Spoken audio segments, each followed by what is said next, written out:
तो देखो गुलगुला बनवाई तो ये देखो मापटा देखी दिंतु जो ताटिया ने से ताटिया देखो गोटे ताटिया नहीं अटा ता सहित अध ताटिया टिके अधिक ने सुजी मोटे क्वांटिटी सुजीर कमेबेनी गोटे चामच पान मधुरी टिके लुण अल्प टिके खाइबा सोडा पकई ने 6-7 चामच ने चीनी मीठा गुंड करके चीनी टिके गुंड करदे ने भल हम 4-5 चामच ने तेल एवं ताको भल से आगे खास्ता करदे घसी घसिका कि समय पर देखिए 5-6 मिनट घसला हाथ में मुठे भी मुठा मुठा हो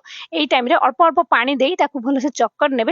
एपरी चकटे जपरी हाथ में लगी जाऊ ठीक अच्छे तो यहीपरी करेंगे ढांकी 15-20 मिनट छाड़देवे देखिए सुजी टाणी पानी आउ भल से पूरा चकट ने आगे मैं भल से चकट नी चकटला बेले देखो पूरा नरम टाणुआ हेनी हाथ जस्ट टिके लगी जाऊँ देखो पूरा पानिया है कि पूरा काठुआ है हाड़ू काठुआ करदे तो आप गुलगुला पूरा हाड़ुआ हो भर मोटे फाटबनी तो यपरी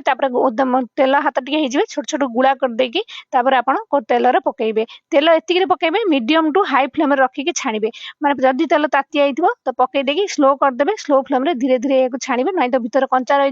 धीरे धीरे देखिए गुलगुला सब फाटिबा स्टार्ट हो फाटिबो माने जानिबे जे गुलगुला बहुत खास्ता बनी बहुत मुसमुसिया बनब जदि न फाटिबो तो मोटे टाणुआ बनब तो देखो ये गुलगुला मुझे छाणी देछि देखो सब गुलगुला फाटी जाइए आपण मानू भांगिकी देखौछि तो देखो केते सुंदर बनिछि।